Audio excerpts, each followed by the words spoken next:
Hello and welcome, welcome and hello, hello and welcome, welcome and hello, hello and welcome. It's Un Poco Mas, the show where we give you just that little bit more. Of course, my name is Tabasco Rojas. They've been known to call me Little Danny Cornbread DeCarlo because I'm moist, I'm doughy, and I crumble under pressure. They call me the tugboat because I'm short in stature, pull more than my own weight, and I'm rarely far from my home port. Of course, they call me DJ Patchy Drizzle, MC Al Dente, Stock Karen because I'm a huge whiny Karen.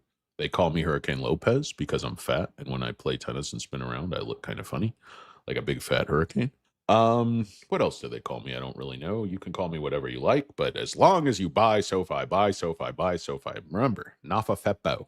Nafa Feppo, guys. Don't sue me, bro. Not financial advice for entertainment purposes only.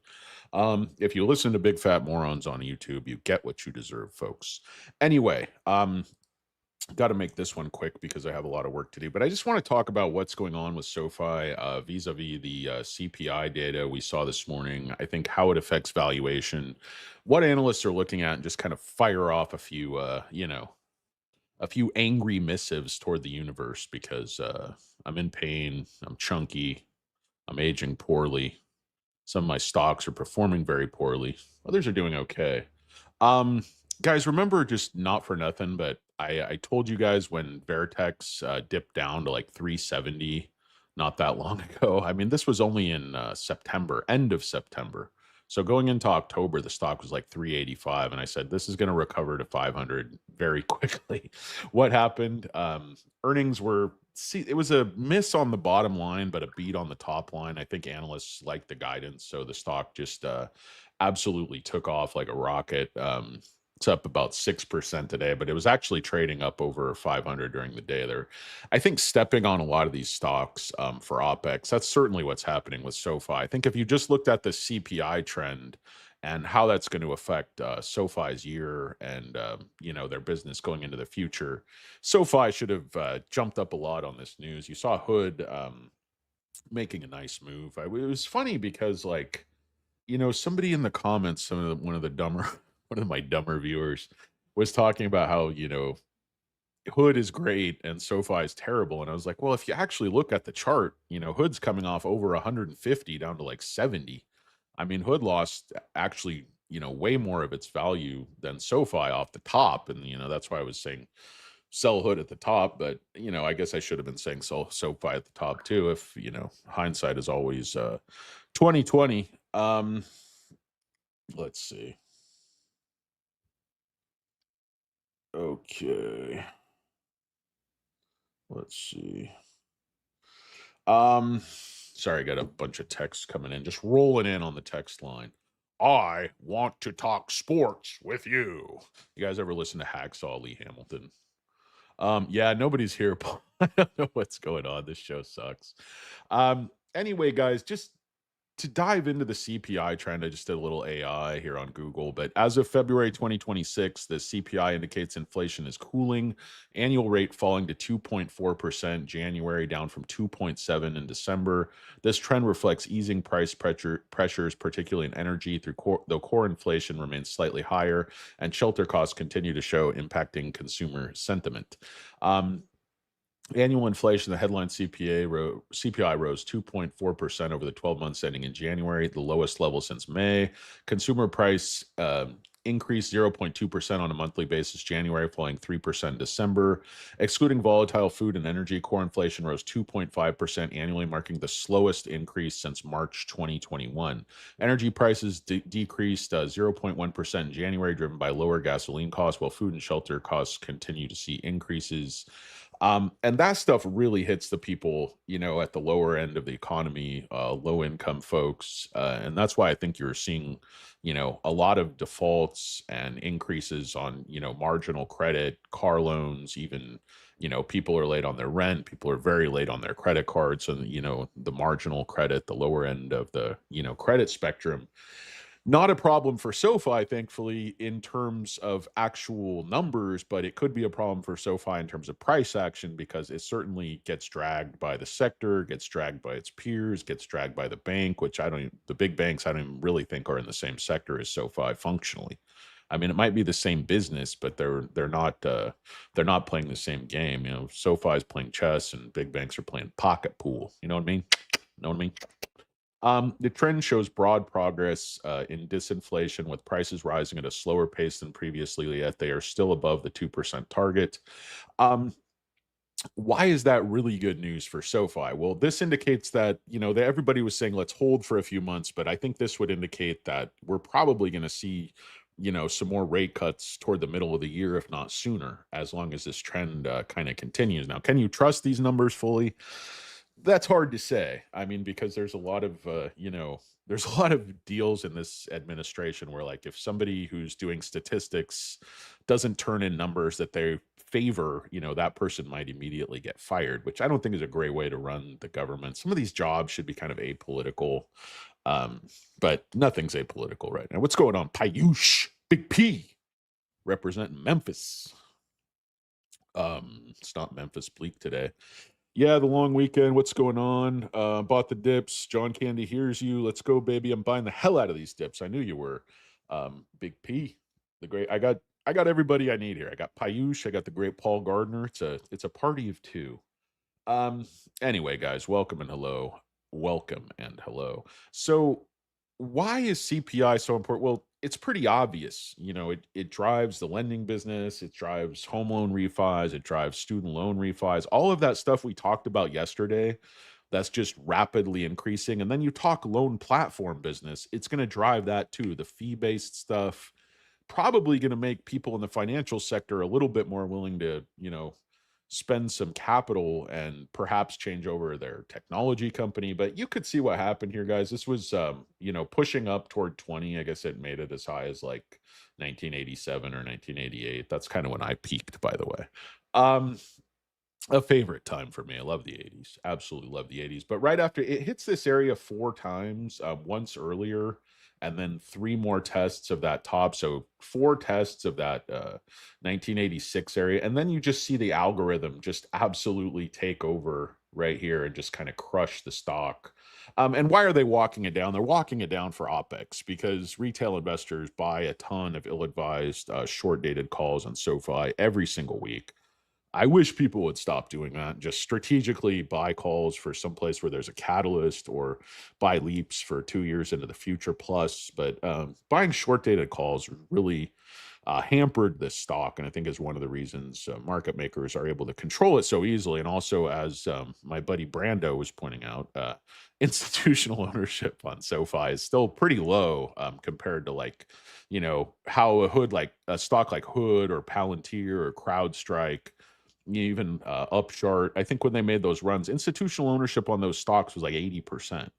I mean, SoFi just actually increased their institutional ownership quite significantly, from like 53 to 57. And don't forget, SoFi has a lot of insider ownership, about 15%. See, you kind of have to understand how the shares are going to behave. I think you kind of have to add institutional ownership with insider ownership in a company like SoFi that just has so much insider owners because of the nature of the SPAC game. And see, what happens on OPEX is they walk this thing down. I don't know if you guys really understand how options work in the real world, but let's see, guys.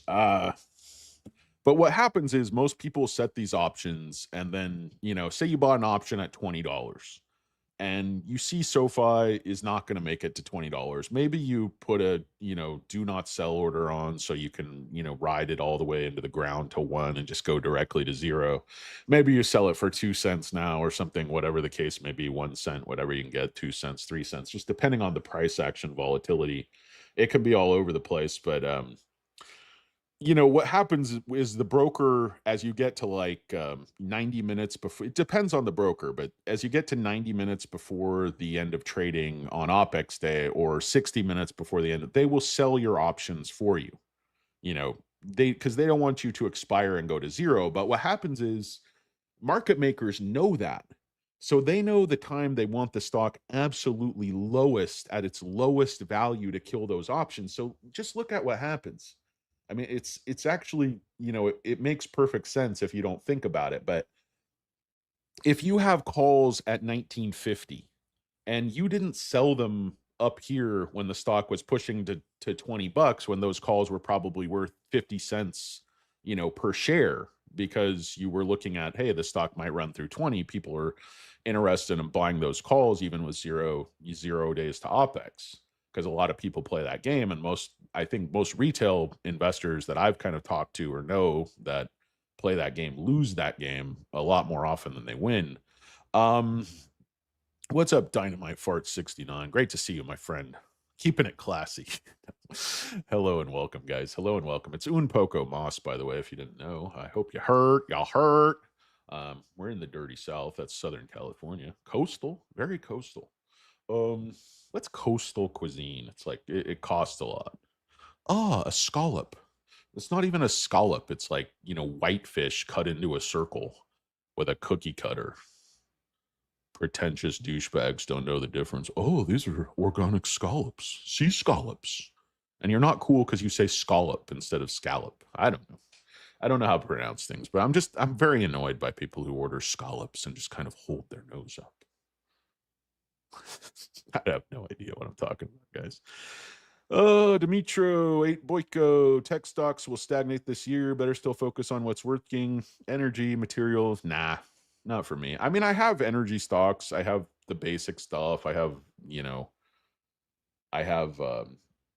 dividend stocks. I've got all those types of things, but they don't make up the bulk of my portfolio. I'm going to run with the volatility. I'm going to run with the tech. I'm going to run with the AI. I'm going to run with the, genetic engineering. I'm going to run where I believe there's the most upside over, the next decade.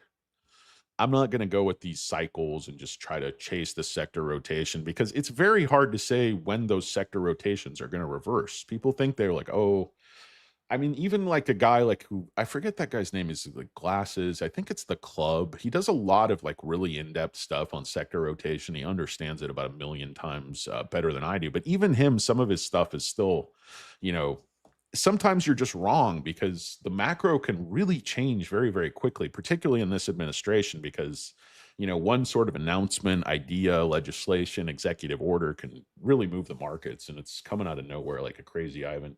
Bitcoin up 5%, and then CRISPR's earnings was really, really well received. I haven't had a chance to go over it in detail, but the stock really popped up as high as I think 10, 11%. And analysts were giving favorable ratings. Now, TD Cohen still doesn't like the stock, but Evercore, they raised to 74. I think it was, Needham raises from 80 to 82. This stock, I just think, has a ton of upside over the next few years. Now, can they crush it again? Or if you get some bad safety data, will they crush it? Absolutely.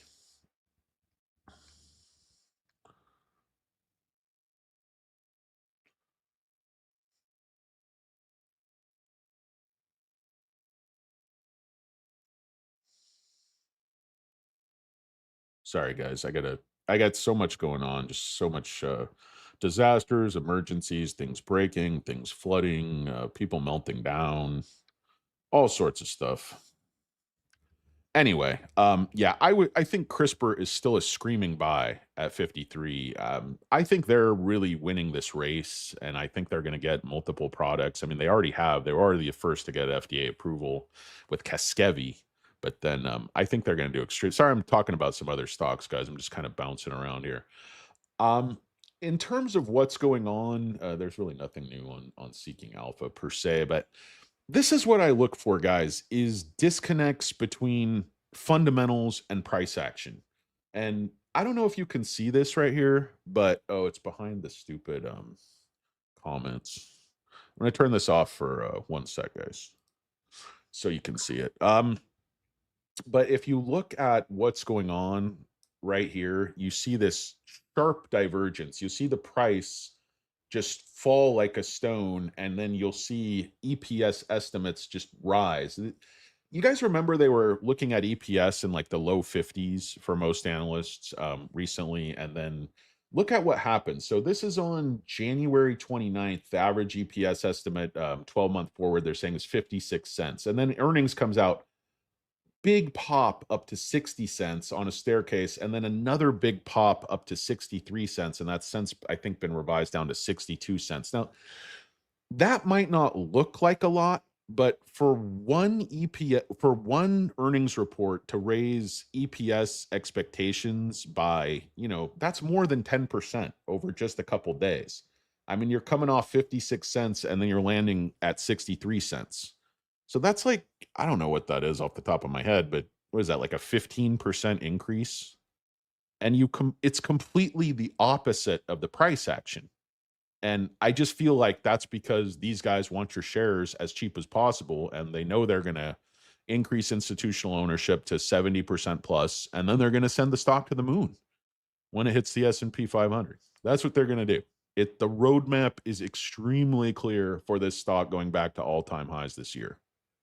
There is no way on any planet that this stock growing the top line at 40% year on year, that doubled the EPS, quarterly EPS from 6 cents to 12 cents within the course of 1 year, Q1 to Q4. You have to get paid for this growth. Now, you don't have to get paid right now, but I don't think this stock, a lot of people, I even said, hey, there's no real support till the high 14s, but I just don't think it's going there. I don't think it can go there. I mean, I hope retail has enough backbone, but market makers can coordinate, collude. Pardon me. I'm not saying they're doing that. If you look at EPS on the daily, it's showing EPS, sorry, the short interest is showing 8.73. But if you look over here on, I think, the more refined data, it actually popped up quite a bit in the last week from 8.5 to about 9.2. And then you see what the shorts are doing. Does this look like shorts are going to attack the stock down to 14 with short interest at 115, 116 million shares and shares on loan at only 81 million? I mean, they're already naked short. They're already suppressing the stock artificially. Another just thing, just because my mind goes around with like ADHD on it, like a Super Bowl on crack, like flubber bouncing around. SMCI latest filings, BlackRock actually increased in Q4 by 2.6%, but that's not the one I wanted to point out. Deutsche Bank increased by 18%. Barclays increased their call by 608%, but I wanted to point out the one that I saw was Citibank. Where was it? Yeah, Citigroup on a filing today, 213, a 13F filing. This was a call option, but they increased by 333%. And then where was their actual position? I saw a position here. Yeah, right here again, filed today, 13F. Their actual shares increased by 83% to 2.2 million shares. And their average cost is $42.63. So these mega banks, they're not only putting together lending packages for SMCI, but they see the writing on the wall. The margins are going to stabilize. I think we're really at the bottom of the margins because these are, again, are growing pains. This is the same thing that happens with the accounting. They outkick their coverage. Make sure I'm not on mute. Assume somebody would have told me right now. Yeah, definitely. If you can sell cash secured puts, that's the way to go because you essentially either just get free money or you get a significant discount on your shares. Either way, you're winning. I mean, sometimes people don't like to just collect the premium if they're trying to buy the shares, but that's not really a good way to think about it. It's free money. Don't worry about the price action. You win either way. It's not, I always say, oh, it's your last dip, it's your last chance. That's just hyperbolic. The stock can and will dip again. I'm not saying it'll dip back under 20, but all stocks go up and down. Even the great Robin Hood was at 150 and then it quickly went down to 70 because that's just what they do.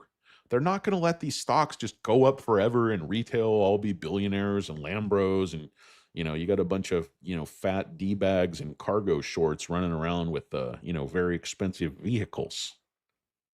Market makers don't like that. They like all the money in the universe going to their mansions in Connecticut and Palm Beach and Malibu and all these places, and they like us starving in the streets begging for scraps of bread, singing melody or singing harmonies around a flaming oil can for warmth, and we're all just singing doo-wop for change. That's where they want us.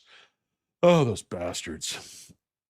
Anyway, to quote Kenny, What else was I going to talk about? I think that was pretty much it. Didn't even really talk about anything, but it's totally incoherent.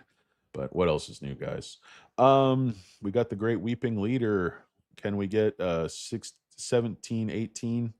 It doesn't look like it right now because the CPA data is really important and the stock's already down, from 3250 down to, just below 20 or 1950, I guess. And it just pushed down real hard again. This thing's popping all over the place. One of the things I noticed too is the volume is kind of low today, but I think still could jump into that bullish zone. It's only 35 million shares traded. So there's more shares traded, 37 million, more shares trading early. And then you can see like there's a lot of shares trading on this run up, this is accumulation, then on this down. It's very little volume. If you can't see it or don't believe me, just check on your own chart. I'm not lying. I may be fat and stupid, but I'm not a liar. It's not like that's a great accomplishment, but hey, if you don't have your character, you don't have your word, you have no credibility, like what good are you? You know, if you're lying to people, like who's going to listen to you? Better just take your lumps. And, hey, when you're wrong, and we're all wrong quite often. You can only be right so many times. It's like if you say, "Oh, I'm gambling and I'm right 90% of the time," you're lying. You're just trying to be right like 60% of the time, and then or half the time or whatever. But the point is, you want to get more out of your winners, out of the upside. You want to, manage your downside risk. So when you're wrong, you don't lose very much. But you also, that's kind of a balancing act because you also don't want to hamstring yourself on these super high volatility names like a, SOFI or a CRISPR or SMCI. You can easily get stopped out. So I don't even use stop losses for the most part. When I want to hedge, I hedge through options. Um, but I do sometimes use stop losses, but I set them so low that it would have to be like sort of a catastrophic thing where I, say SoFi, if I was gonna set a stop loss, I would probably set it at like 13 or something. So if like Anthony Noto ended up murdering somebody, found like a dead prostitute in his trunk or something, I'm not saying that's gonna happen, but I hope not.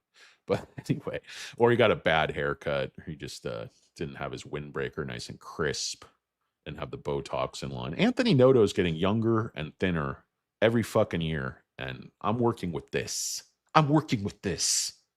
Perhaps that's not why I'm the CEO. I'm not the CEO of a big company. I'm a broke turd sitting in a nondescript office, shuffling paper to and fro, fruitless drudgery, fit for Sisyphus.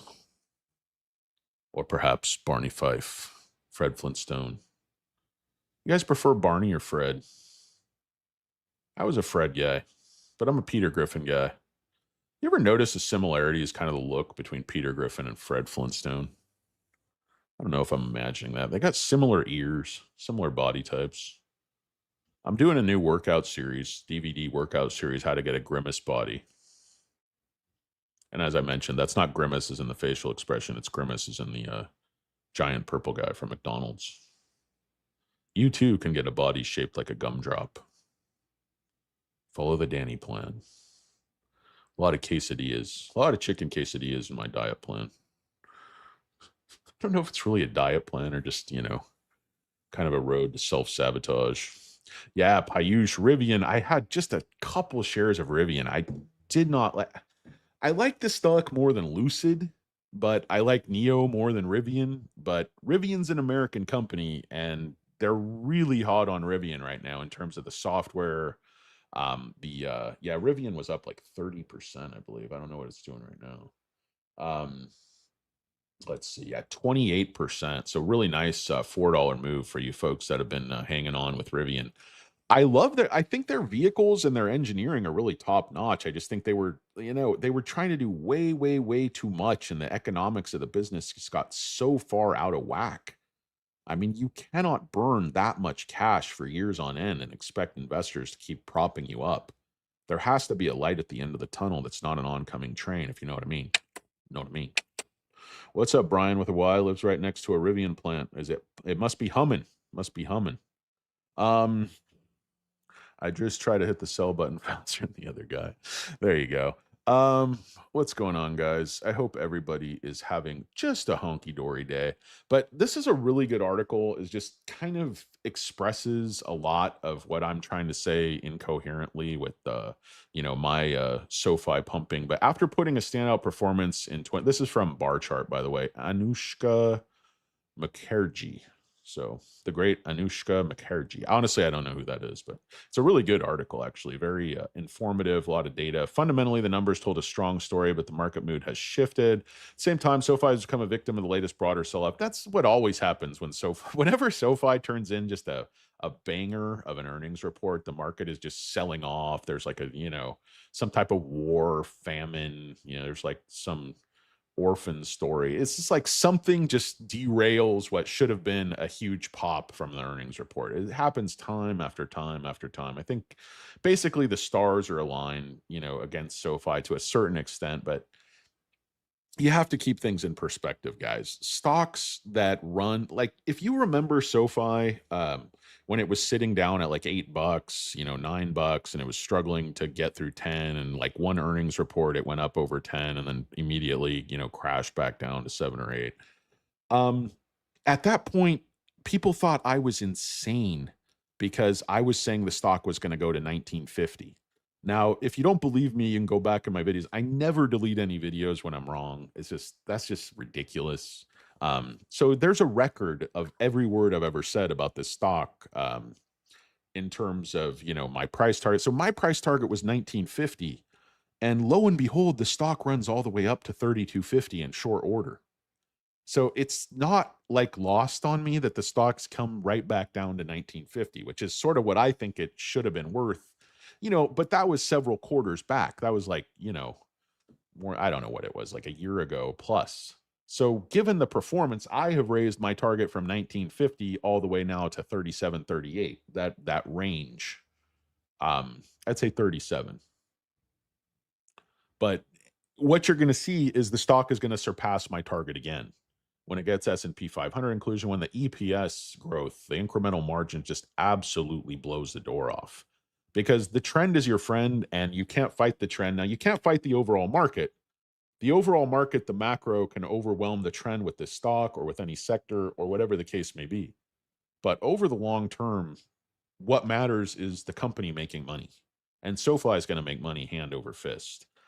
Citizens JMP, is, again, if you remember, just raised to $30 in a buy. The firm believes that despite the current pullback, SoFi stock could climb more than 40% in 2026. I agree with them. I think it's going to climb like 60% from here plus this year.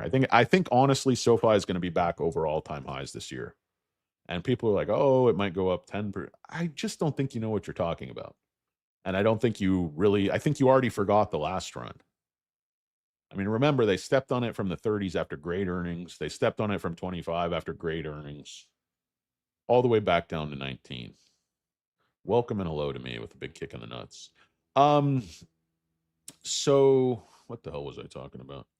I don't even think this article I was reading today. 13.7 million members rely on SoFi to borrow, save, spend, invest, protect their money all on a single app beyond the consumer platform. We know all this, guys. Galileo's infrastructure now supports 128.5 million accounts worldwide, extending SoFi's reach far beyond its own member base. After a strong run in recent years, shares have taken a notable hit in 2026, currently valued at market capitalization about 25.7 billion. SoFi stock is down 19% the year, sharply underperforming the broader S&P. The selling pressure has ramped up in recent weeks, with the stock tumbling almost 22.7% over the last month alone. Ouch.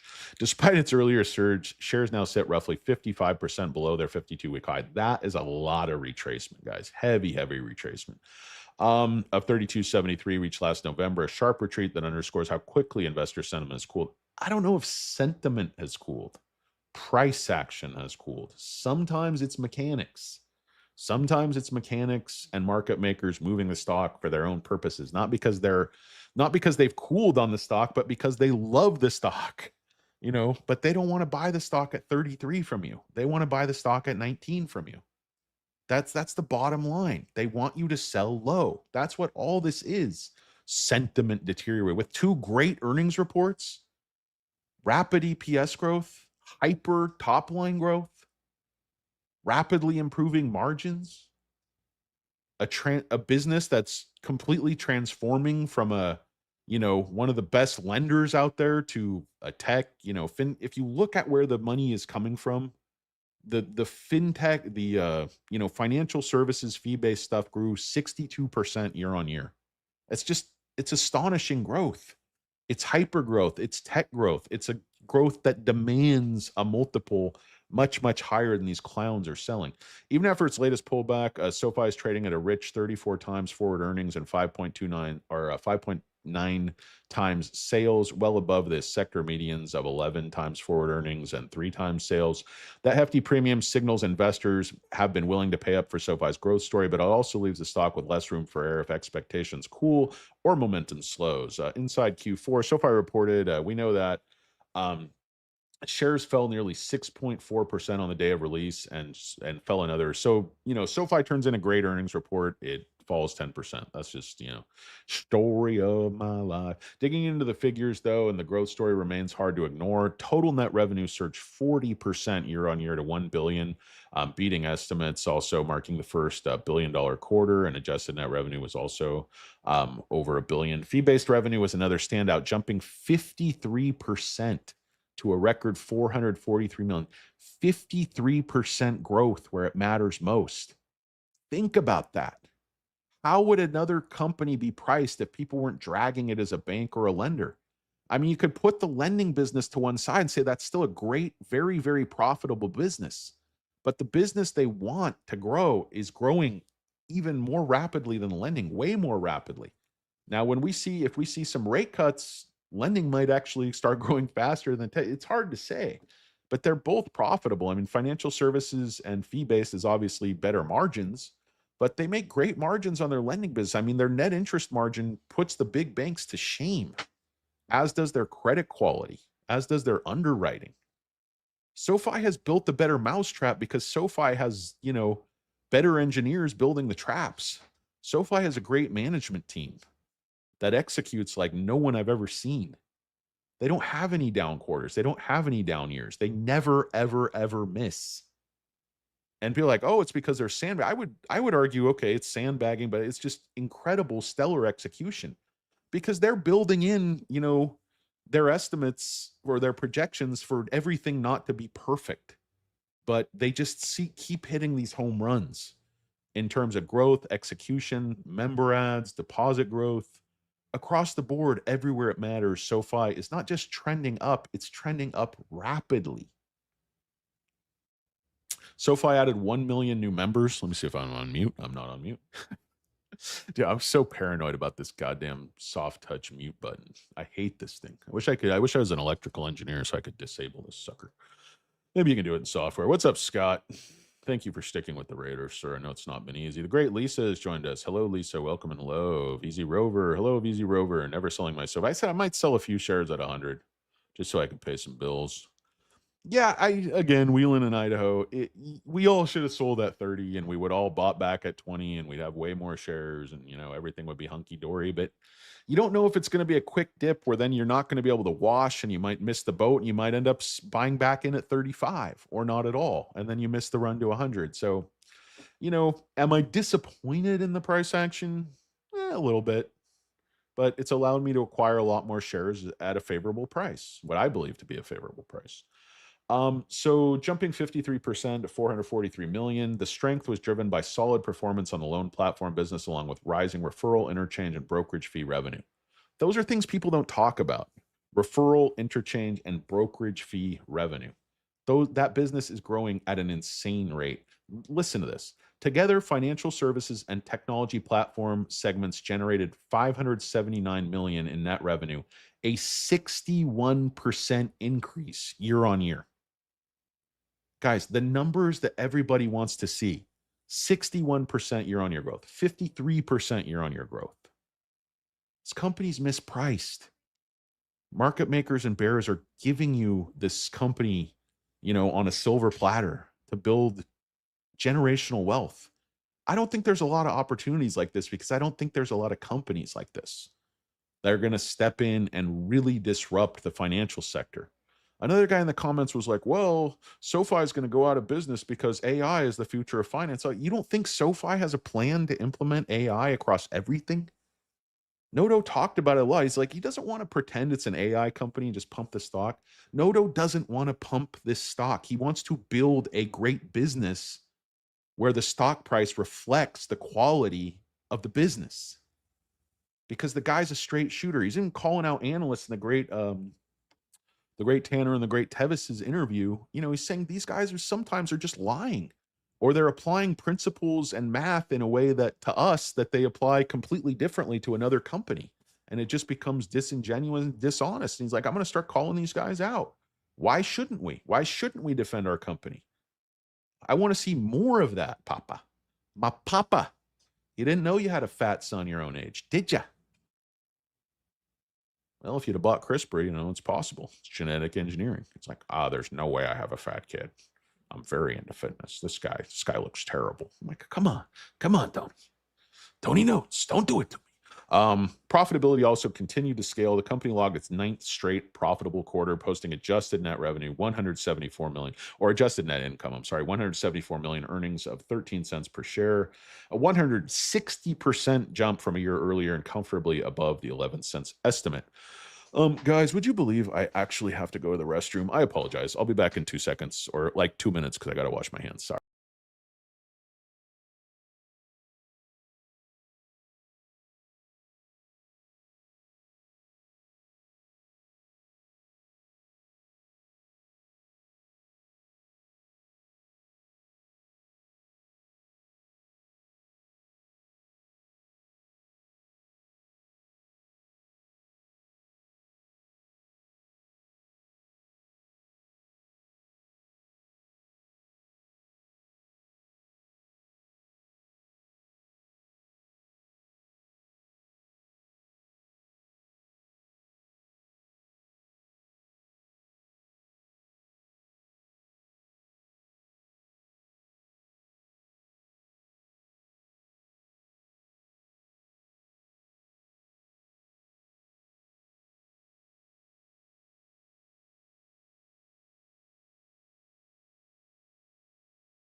Yeah, I had to get the hell out of here when Brian showed up. Too many Brians with a Y.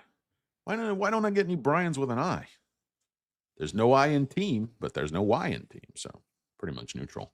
But anyway, no, I actually prefer Brian with a Y. I think it has a little bit more pizzazz, you know.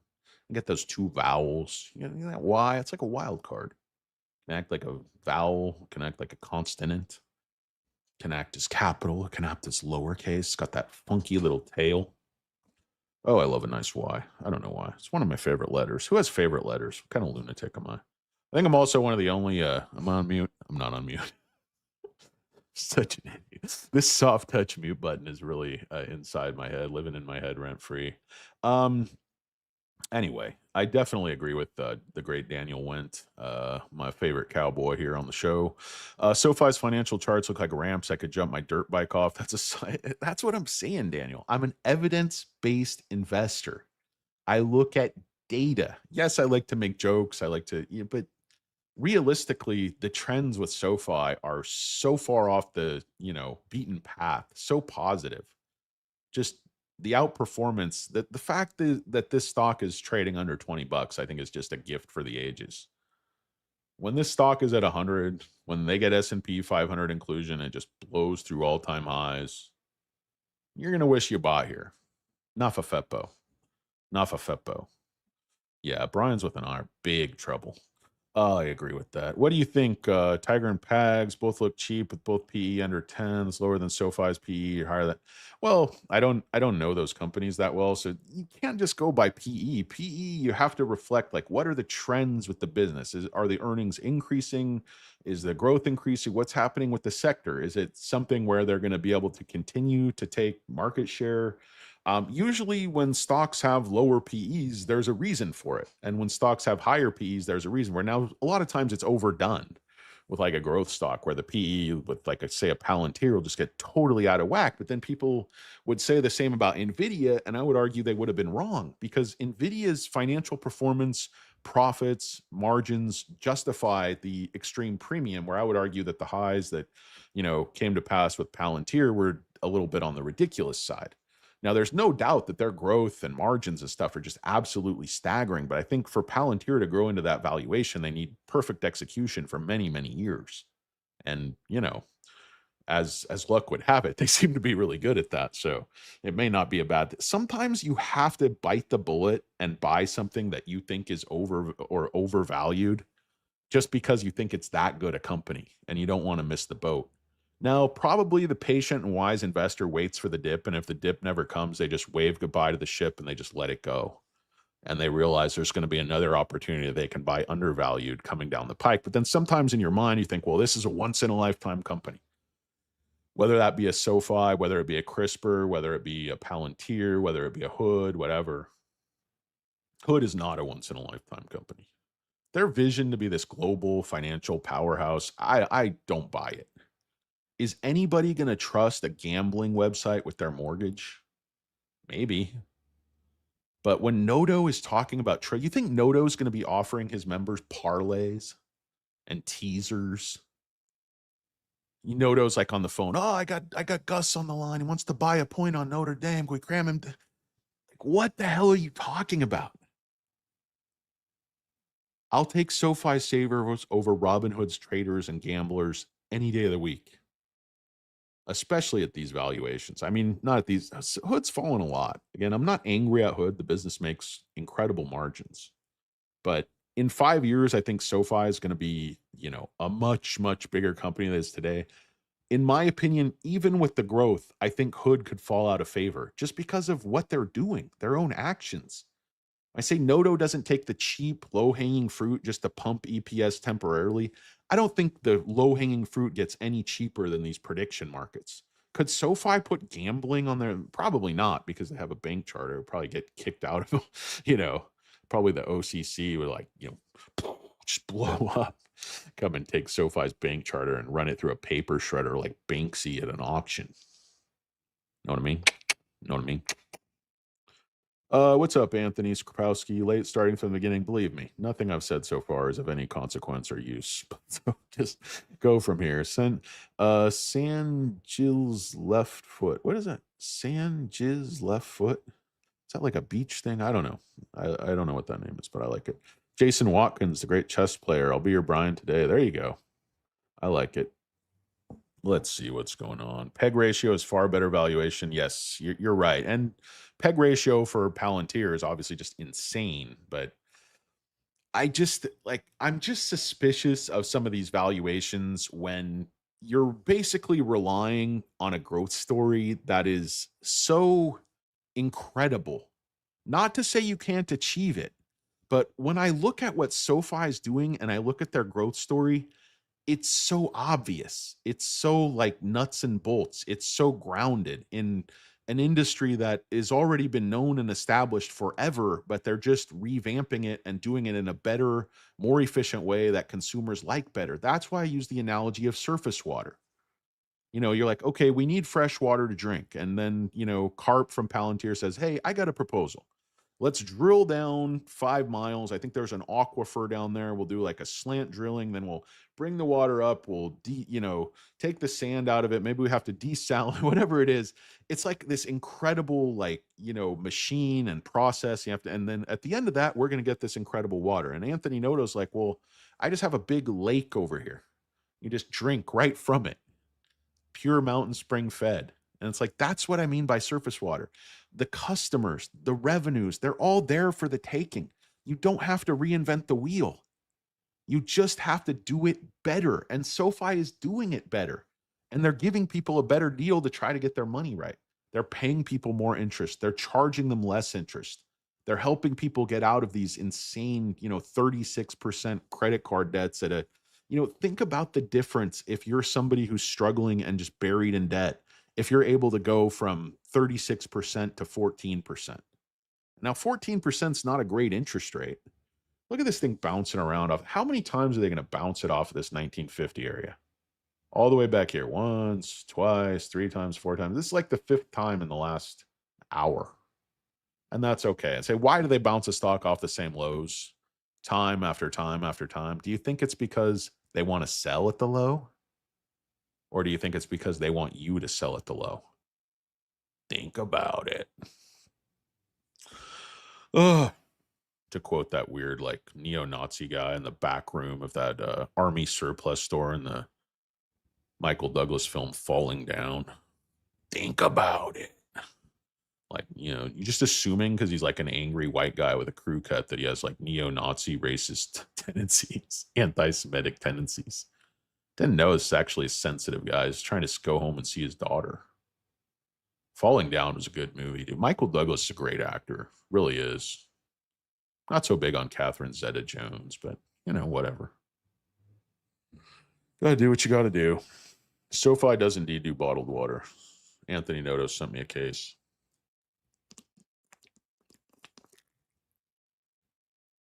SMCI the valuation is absolutely ridiculous. I mean, this thing is trading under last year's sales. They're profitable. Did you see what analysts did with SMCI? I mean, they raised it, like, SMCI says 40. Now analysts are, targeting 42. They were just at 33. Then analysts were 36. And now, SMCI says 40 min. Analysts are saying 42. They're trying to set them up so they can't make these huge beats again. Beats by Chucky. You guys have those headphones? Beats by Chucky? The Beats by Wigger headphones. You might run afoul of some accounting regulations. Am I the only one who's getting to be on Team Wigger? The old Wigger? Dude, this guy is, I don't know if it's him or Chuck, but he's overseen an absolutely staggering run of growth. If you look at just a few years ago, SMCI was selling just a couple billion. Now they're probably going to sell like 42 billion plus this year. It could be 45. I mean, if the supply chain opens up and NVIDIA starts, giving them more product, they can sell everything they get. It's like the Microsoft crash made absolutely no sense. The price target on that stock, 600, is trading down below 400 again today. I bought like 10 shares. So that I got to squirrel away some money to give to my friends at the old IRS and the State Board of Equalization, or the Franchise Tax Board, or whatever the fuck. Got to put some money into my retirement too.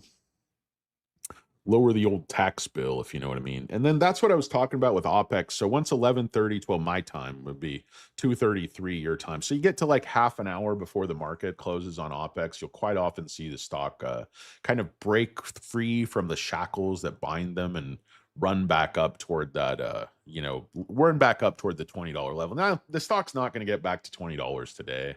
This is not the volume. There's not the juice. The NASDAQ is being dragged. The NASDAQ was up. So you saw this curl over. CPI numbers should have been positive for the market, but I don't think this would have happened if it wasn't for OPEX today. I think the tech and stuff would have recovered a lot better than that, but curled over. That's okay. No biggie. SoFi is still up. Rivian up like crazy. CrowdStrike doing well. MicroStrategy is up 8%. I think it was up like 16% earlier in the day or something. Pinterest absolutely getting killed. They must have had rough earnings. But yeah, I still love CRISPR at 53. I absolutely love it.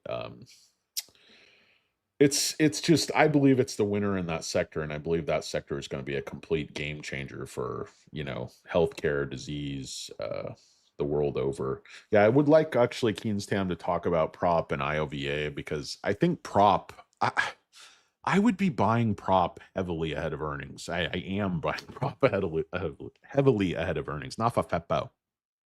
Not for FEPO. Not financial advice, turds. Don't sue me, bro. Market wants a SAVAC pass. Good point, Billy Jack. Exactly. Anyone who's run a business knows you do mass market penetration with low margins and you raise margin. Exactly. It's the Walmart plan. It's every plan. SMCI is taking market share at an incredible rate.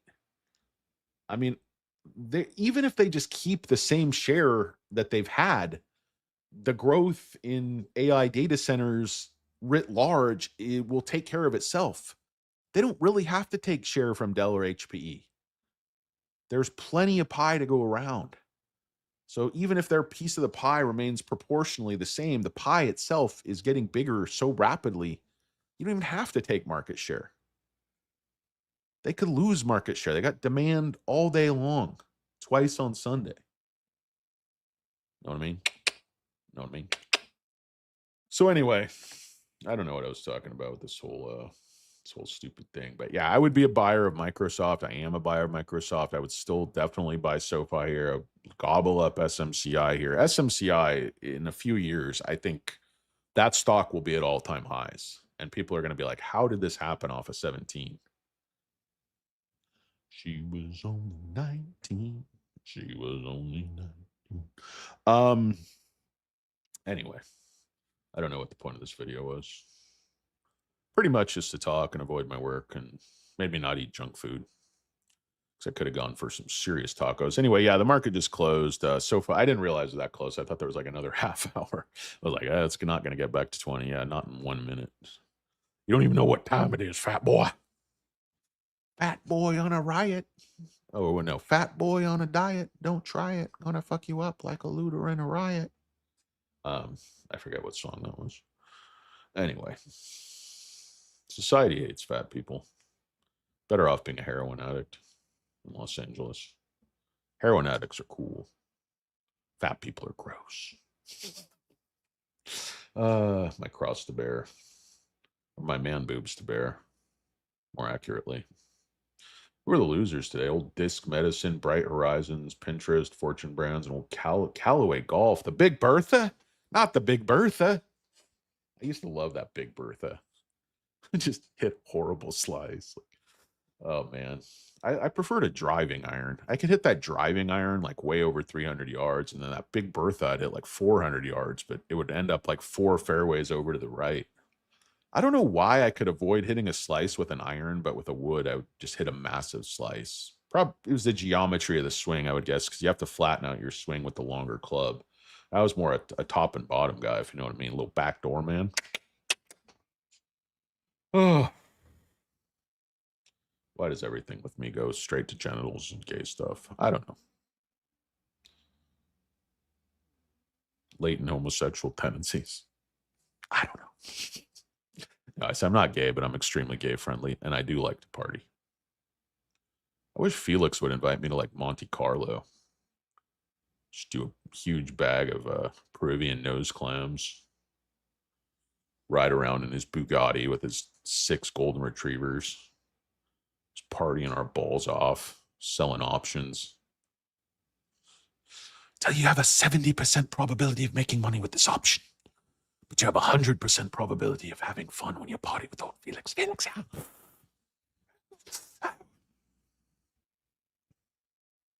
Anyway, very little point to this show. 1 golden retriever, that's still pretty good. I've left this George Wendt clip up. Played Norm on Cheers forever. Do you know why PD has been selling off? I don't understand. I don't. Sup clap, 1 golden retriever. That's pretty good. Around what percentage of the old port is now in SoFi? Well, I own a lot of stocks. I own it. And by portfolio, do you count ETFs? It's probably like, I don't know, 15%, something like that. I could give you an exact number. Might be a little bit because the price action has dragged it down. So it might be like 13%. I don't know. But it's my largest holding even now, above Microsoft, above Tesla, above everything. Because I just bought a ton more shares recently in the low 20s, bought even some more and more recently. Just keep buying it. I just keep buying it.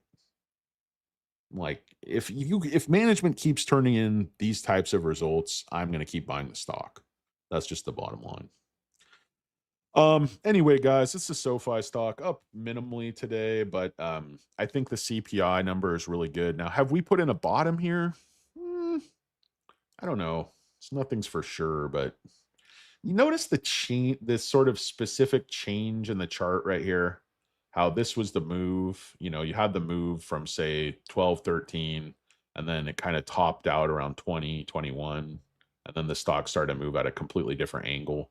See how this is algo right here, guys? This march up to 30, near 32, 33.